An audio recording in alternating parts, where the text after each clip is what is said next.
আমরা যেখানেই থাকি না কেন, ঘরে বাইরে, মাঠে ঘাটে, অফিসে, ক্লাসে, নিশ্চয়ই লাইভ ম্যাচ দেখার চেষ্টা করব, এবং সেই সুযোগ ডেফিনেটলি এবারও করে দিচ্ছে টফি বাংলা এবং ইংলিশ কমেন্ট্রিতে। সেই সাথে ইনিংস ব্রেকে রয়েছে আকর্ষণীয় পুরস্কার জেতার দারুণ সুযোগ।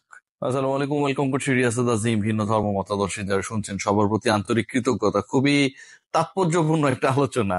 এই আলোচনাটা হবে বাংলাদেশ অন্তত প্রথম ম্যাচ মাঠে গড়ানোর আগ পর্যন্ত ইন্ডিয়ার এগেনস্টে দুবাইতে। এই ডিসকাশনটাকে আপনি কোনোভাবেই অমিট করতে পারবেন না। সাকিব আল হাসান না থাকার কারণে টিম টাইগার্সের একটা বড় ধরনের অস্বস্তি তৈরি হয়েছে ওয়ানডে ফরম্যাটে, এবং সেটা হচ্ছে এর আগে যে ফ্লেক্সিবিলিটি থাকতো যে 8 জন ব্যাটার বাংলাদেশ চাইলে খেলাতে পারে, সাকিব, মিরাজ এবং এর সাথে আরো 6 জন। সেক্ষেত্রে 2 জন অটোমেটিক আসলে বোলিং ডিপার্টমেন্টে আমরা ভরসা পেয়ে যে অফ স্পিনার মিরাজ এবং বাঁহাতি অতটুক সাকিব আল হাসান, এর বাইরে 3 জনকে নিলেই হয়ে যায়। কিন্তু এবার আসলে সেই স্বস্তির জায়গায় টিম টাইগার্স নেই। সাকিব নেই, 8 জন ব্যাটার খেলানোর সুযোগ নেই। বাংলাদেশ দল যদি তাদের প্রথম ম্যাচে অথবা পুরো টুর্নামেন্টেই 5 জন বোলার খেলাতে চায়, ওয়ানডেতে 5 জন বোলার আপনাকে খেলাতেই হবে। টেস্টে আপনি কিছু কিছু ক্ষেত্রে হয়তো উদাসী হতে পারেন যে 4 জনের উপর আমি ভরসা রাখলাম, কিন্তু আপনার যেহেতু বোলিং কোটা রয়েছে, নির্দিষ্ট ওভারের বেশি কেউ করতে পারবে না, এই হিসাব নিকাশ রয়েছে, you need 5 specialist bowler. In that particular case Shakib Al Hasan যখন নেই, 5 জন bowler, Mehedi Hasan Miraz allrounder, it means আপনি শুধুমাত্র 7 জন ব্যাটারি খেলাতে পারবেন। বাদ পড়বে কে, সেই আলোচনাটা হচ্ছে তুমুল আলোচনা। যে আলোচনায় সবচেয়ে আলোচিত যে নাম, মুশফিকুর রহিম, তাওহিদ হৃদয়, জাকের আলী অনিক, এই 3 জন ক্রিকেটারকে নিয়ে আলোচনা হচ্ছে। মুশফিককে আসলে আলোচনায় রাখাটা আমি খুব বেশি শ্রেয়তর মনে করি না। মুশফিকুর রহিম 11-এ থাকবেন। বাংলাদেশ জাতীয় দলের ওয়ানডে ফরম্যাটে চ্যাম্পিয়ন্স ট্রফিতে যাদের উপর আপনি মিডল অর্ডারে ভরসা রাখবেন, মুশফিক তাদের একজন। জাকির আলী অনিক এবং তাওহিদ হৃদয়, এই 2জনকে নিয়ে আলোচনা হবার মূল কারণটা হচ্ছে 2জনের ব্যাটিং পজিশন, নাম্বার 1। নাম্বার 2 যেটা, সেটা হচ্ছে সাম্প্রতিক পারফরম্যান্স। আমরা যদি খেয়াল করে দেখি, তাওহিদ হৃদয়ের পারফরম্যান্স 2024 সালে খুব একটা ভালো ছিল না। তিনি ওয়েস্ট ইন্ডিজের এগেনস্টে ইনজুরি কারণে খেলতে পারেন নাই, আফগানিস্তানের বিপক্ষে খেলেছেন, সেখানটাও খুব বেশি সুবিধা করতে পারেন নাই। সর্বোচ্চ রান তার 11, 2টা ইনিংসে 11-11 করে আউট হয়ে গিয়েছিলেন। শ্রীলঙ্কার এগেনস্টে গত বছরের মার্চ মাসে তার একটা 96 রানসের ইনিংস রয়েছে। এর বাইরে গেল 1 বছরে তাওহিদ হৃদয় বলার মতো পারফর্ম করতে পারেন নাই। বিপিএল এও তাওহিদ হৃদয়, তিনি তার ছায়া হয়েছিলেন, এবং তার আগের যেহেতু ওডিআই সিরিজটা তিনি মিস করেছেন, সবশেষ ওয়ানডে তাওহিদ হৃদয় খেলেছেন সেই শারজায় আফগানিস্তানের বিপক্ষে, মাঝে একটা লম্বা বিরতি। জাকের আলী অনিককে নিয়ে আলোচনা হওয়ার যথেষ্ট কারণ রয়েছে। জাকের আলী অনিক 2024 সালে যদি আমরা খেয়াল করে দেখি, সুযোগ পেয়েছেন খুব বেশি এরকমটা না, 5টা মাত্র ওয়ানডেতে সুযোগ পেয়েছেন, এবং এই পার্টিকুলার 5টা ওয়ানডেতে সুযোগ পেয়ে তিনি 2টাতে অপরাজিত ছিলেন। ব্যাটিং পজিশন যদি দেখি, প্রত্যেকটাতেই জাকের আলী অনিকের ব্যাটিং পজিশন ছিল নাম্বার 7। এখন দেখুন, ওই নাম্বার 7-এ ব্যাট করতে নেমে 5 ইনিংসের মধ্যে জাকের একটাতে করেছেন 60+, একটাতে করেছেন 40+, একটাতে করেছেন 30+, এবং সেটা অপরাজিত। অভিষেক ম্যাচ যেটা তিনি খেলেছিলেন আফগানিস্তানের এগেনস্টে, সেখানটায় তিনি করেছিলেন 27 বলে 37 রান, 137 স্ট্রাইক রেটে ব্যাট করেছিলেন, শেষ পর্যন্ত অপরাজিত ছিলেন নাম্বার 7 পজিশনে। পরের ম্যাচে ফেল করেছেন। এরপর যে ম্যাচটা খেলেছেন তিনি উইন্ডিজের এগেনস্টে, সেখানটায় প্রথম ম্যাচে তিনি করেছেন 40 বলে 48, স্ট্রাইক রেট 120, নাম্বার 7-এ। নাম্বার 7-এ নেমে 40 বলে 48, 120 স্ট্রাইক রেটে ব্যাট করেছেন অ্যাওয়েতে, জাকের আলী অনিকের যেটা ছিল তৃতীয় ওয়ানডে খেলা তার ক্যারিয়ারে।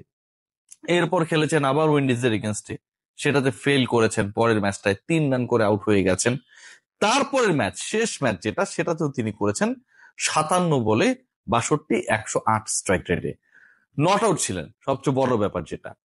অর্থাৎ আমি যেটা বললাম যে 5টা ম্যাচের মধ্যে তিনি একটাই করেছেন 60+, একটাই হচ্ছে 40+, একটাতে 30+।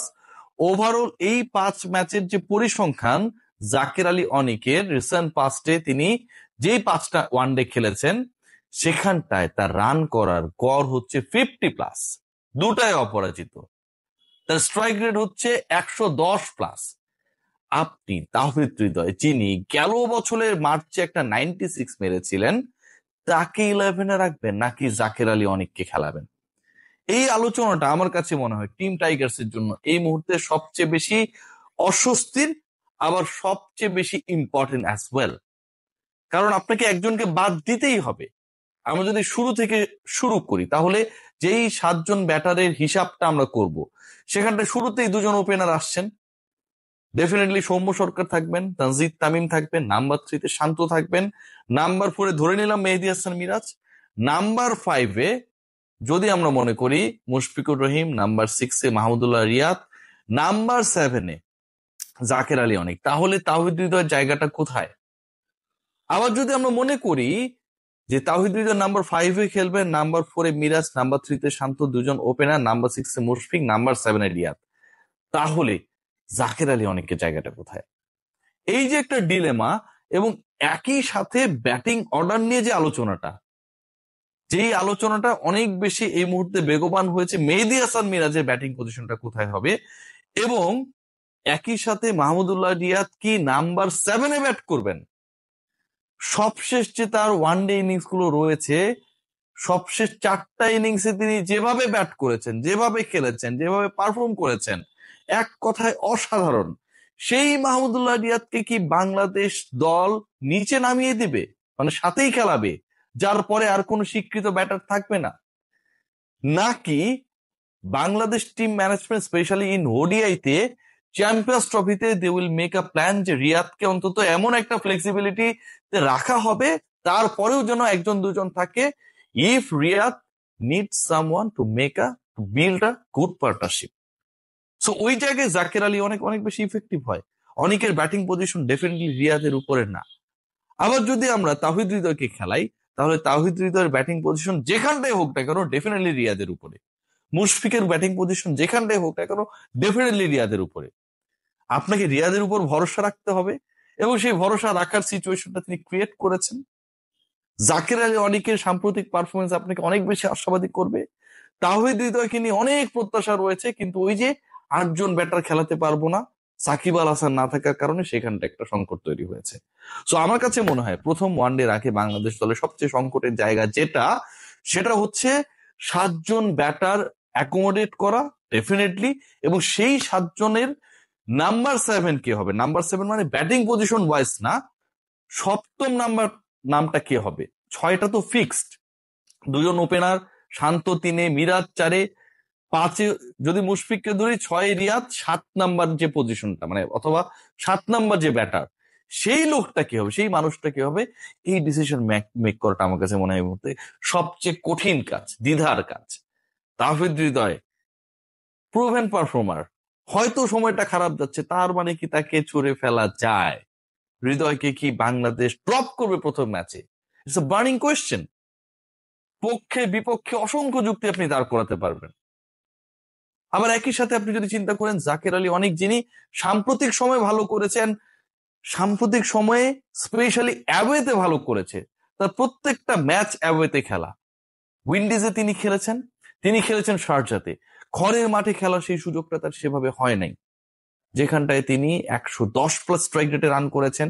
রাওয়ালপিন্ডিতে ডেফিনেটলি বাংলাদেশ নিড সামওয়ান যিনি আসলে এভাবে ব্যাট করবেন, 4 ছক্কা মারবেন। আবার একই সাথে তাওহিদ হৃদয়কে অমিট করাটাও difficult. So it's going to be a very tricky decision. Bangladesh team management batting নিয়ে মোটামুটি একটা বড় ধরনের ঝামেলার মধ্যে রয়েছে, এবং সেই ঝামেলাটা তারা কিভাবে মেটায় সেটাই দেখার। আর মাত্র 2 দিনের অপেক্ষা। সবাই ভালো থাকবেন।